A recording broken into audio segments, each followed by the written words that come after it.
Morning everyone, I'm over at Mogshade Hill over by Boulderwood in the New Forest, and today I thought I'd come over and just bag this really easy shot.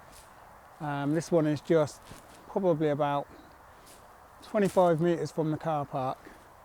I've got several photos of these trees in the past. I've got these trees when they were fully alive and they had needles on them. They're nice little pine trees. There's some nice clouds, it's very blue. So the sun's not even decided to show yet. We've got a big band of cloud behind me. The sun is directly in that direction. So not going to get much more light on this. So I'm just going to try and take this shot, make the best of the conditions I have, and then I'm going to move on, see if I can find another shot somewhere else. What I'd really like to do is try and get some trees that the foliage is changing among the pine trees. It just feels like they don't belong there, but they just look really interesting when you see them among the trees. Anyway, let's bag this shot and then we'll move on. It's nice and easy, simple. I've just changed my camera to the square format, 1:1. And I'm just trying to zoom. I was too zoomed in, so I'm zooming back to make sure I've got a nice bit of breathing space around the edge of those two trees. I've got a lovely bit of mist in the background. I've just spotted from here as well that there might even be a leading line leading up to them, so I might move to that and see if I can get low as well. But the reason why I'm so high up is because down in the valley behind I've got some mist, and I really want to include that because I just think it adds to it. This seems like a very sort of blue and moody image. I mean, this is just straight off the car park. You can just walk up to this and immediately see an image. It's very interesting because the tree on the left is barely holding on. Down at the very base of it, the bark on the tree looks like it's been chewed away, like beavers have been at it. And it looks like it hasn't got much longer to live before it actually falls over. I mean, these trees are dead already. I'm watching the histogram here, so you've got to watch out because as it's getting lighter, we are creeping up towards the right of the histogram, and we don't want to be touching that right hand side of the histogram at all. If anything, we want the image to be a bit darker because we can bring the shadows up if we need to. Everything is sitting quite nicely within the histogram on the back, so I'll just show you that.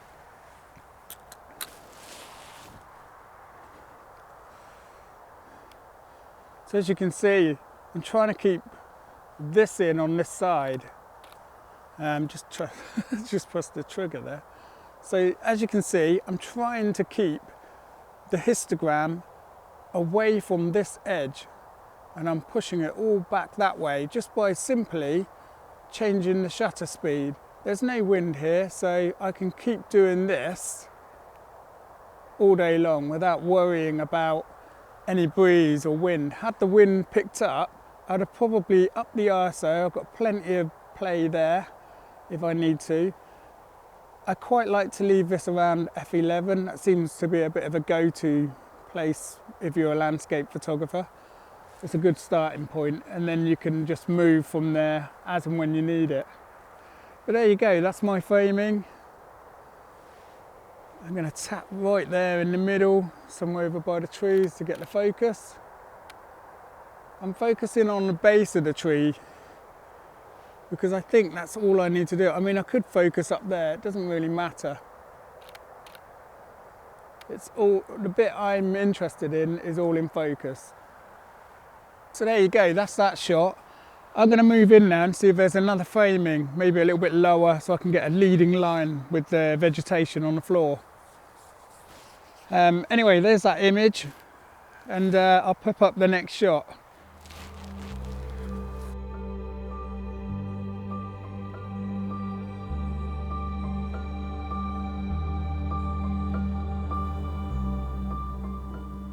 So for this image, I've got a little bit lower. I can see there's a leading line here, and I've set my camera up on the lowest legs it will go. I can go lower, but I don't want to get lost in the foliage down on the floor. I think I've got a nice balance of foliage to tree ratio. Unfortunately, because I'm now low, I'm not getting the mist down in the valley, which, you know, I don't know whether it's a make or break this one. We'll see how it looks. I haven't really even decided on the sort of format I'm going to go for. This might be a 1-to-1 again, a square format. I'm not entirely sure, not decided on it, but I just like the leading line that I've got through here that leads you to one of the trees, at least at the back. I'm on F16, still on ISO 64 because there's no breeze. These bits of bracken here aren't moving at all. They've got lovely little water droplets on them as well. I can see, I don't know if you can see, up there one of the clouds has been hit by the sunlight now, but it's still pretty dark behind me. I'm just making do of the situation that I have. There's no point packing up and going home. It's still nice to be out here. Let's take a few shots of this and I'll see if there's any other compositions as well. It'd be nice to find some bracken that's just starting to change in the foreground rather than the really dark stuff. I mean, it does add to it because it's a really moody shot, the darker it is.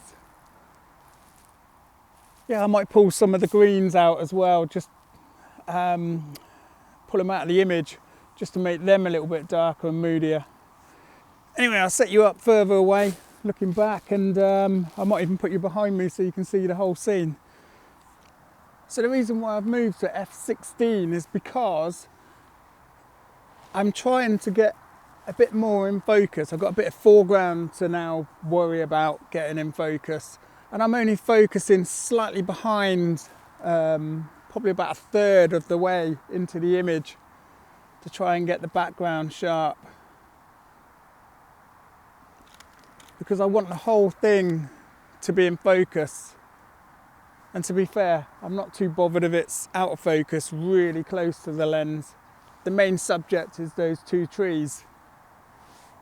Anyway, I'll show you this image and then we'll see if we can move around a little bit and see if we can get another angle.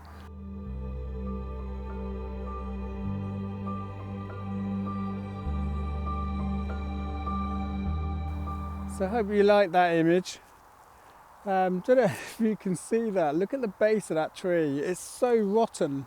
It's only a matter of time before it falls over.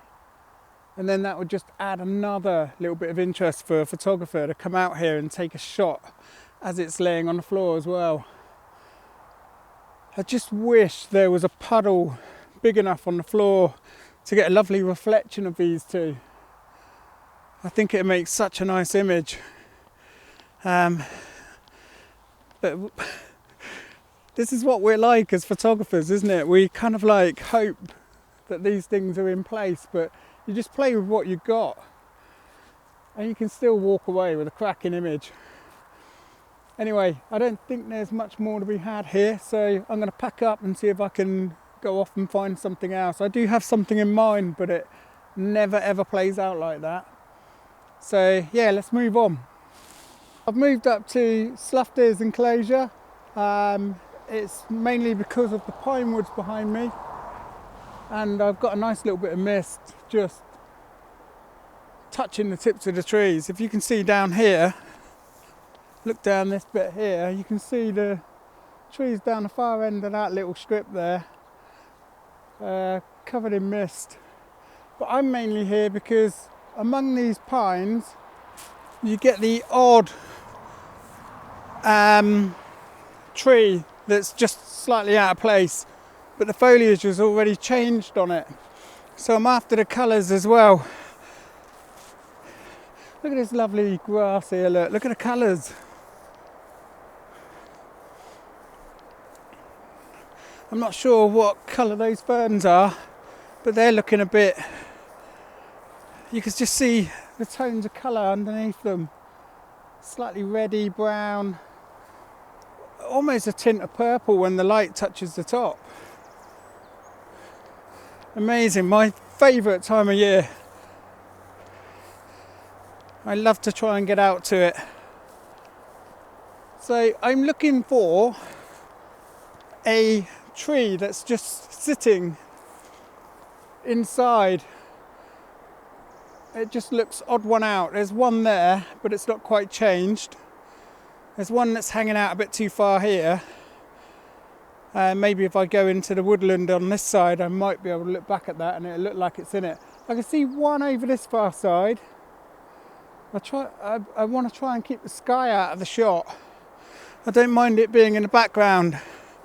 I just don't want it to be very visible. I want it to be very sort of minimum sky in the shot. Anyway, I'm going to have a little hunt around.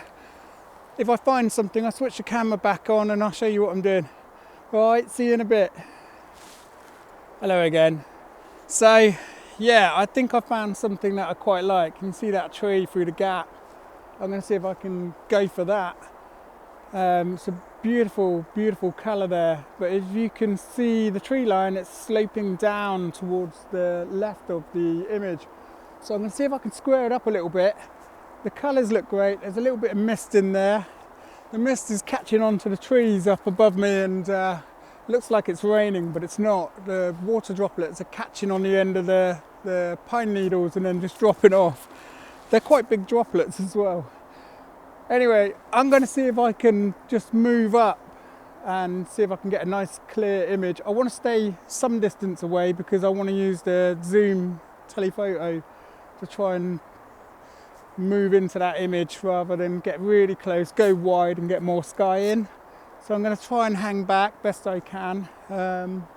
You can see exactly why you can get really overwhelmed by everything in the forest. You just kind of want to take it all in, but you have to slow down and just find something that stands out, home in on it, close off everything else, so stop looking around you and just concentrate on that one thing, and then see if you can get an image out of it. If you can't and you spent too much time on it, then maybe start to wander and have another look around, see if there's anything else.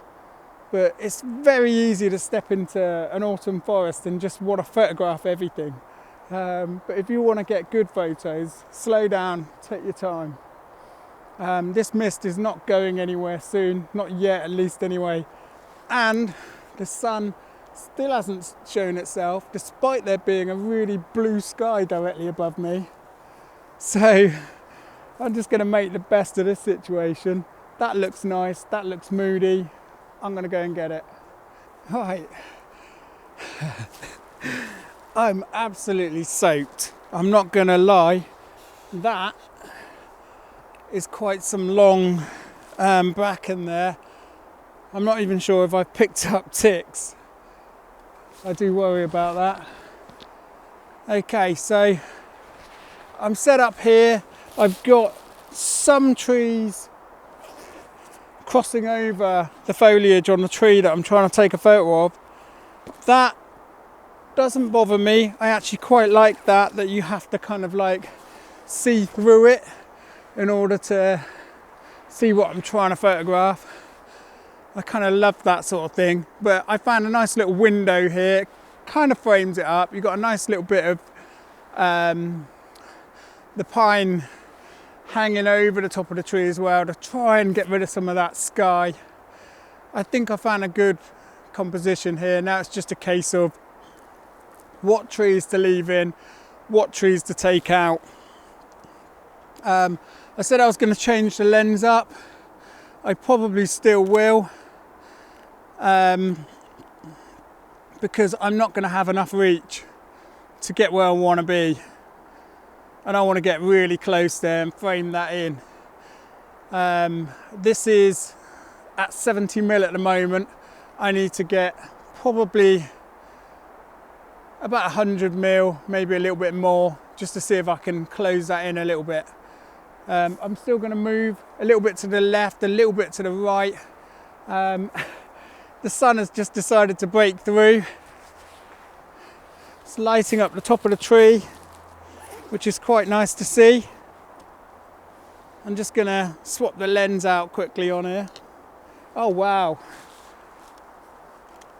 Wow, that's some amazing sun right there. Very intense. It's going to burn off all the mist now, so I haven't got a lot of time. There's some quite nice views looking back into the sun as well, so I'm going to have to switch around. It's amazing how much light can change your scene. You don't see it until it pops out. It can change your whole perspective on what you're trying to shoot in the first place. But I really want to get this. I actually preferred it in the dull light, but I still want to get this, so I'm going to go for it. Just going to quickly swap my lens out. Now the bracket is on the back, so it's going to have to carry the weight of this lens because I haven't actually moved the bracket over. I've got a smaller one which I would normally move over to the collar on this one, but it should be alright. It's quite sturdy. It just means the camera's got to take a bit more weight on the connector point. Right, let's have a look again. See, right, this is what I'm looking at. You're looking in the square format. I've got some little settings that I set on the camera where I can just go through the different formats to find something I like before I take the photo, and I'm taking it in a few of them. The good thing about squaring it up is once you've found it as a composition, you can then go full frame again and see if it works in that format and take your photos there, knowing that you can easily crop that back to a square format without losing any quality or having to miss something off because you've already framed it up as a square anyway. Right, so as you can see, my histogram, I've got a tiny little bit creeping off there. I can bring that back, but look at the whole image. It's starting to affect the whole image. So what I'm doing, I've got this here, I've got plenty of room to play with that. I'm assuming that white clip is probably that big area there and maybe a little bit along the top. I'm not too bothered about that, but check out the framing on that. Doesn't that really stand out? Just finding a little tree among some pine trees. It's like it shouldn't be here. But to me, that's how you simplify woodland photography. Look for things that you can single out. It's so overwhelming to, maybe if I look in that direction, look at that. It's so overwhelming. Look at all those colours in there. It's really hard to try and make something out of it. So what I like to do is just try and look for the odd, which is this little tree here. It shouldn't be there, and it's in the right place for me to photograph. So yeah, that's my shot. You can see 1/4 of a second, f8. Now the reason why I've chosen f8 is because I want to try and enhance that mist a little bit more by throwing it more out of focus, and that will mean that you can't see really beyond that tree. I'm hoping it kind of throws that into a bit of a soft background. But yeah, let me know what you think in the comments. I'll put this image up on the screen. It'd be nice to see some of your feedback.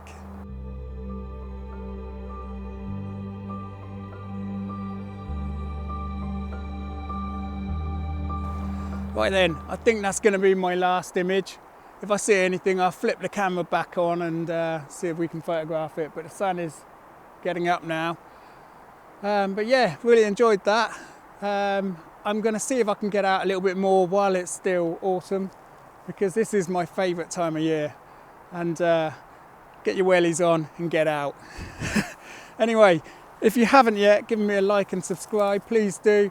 It makes a world of difference. And if you want to be notified when my next video is out, please smash that bell. And until then, I'll see you next time. Bye bye.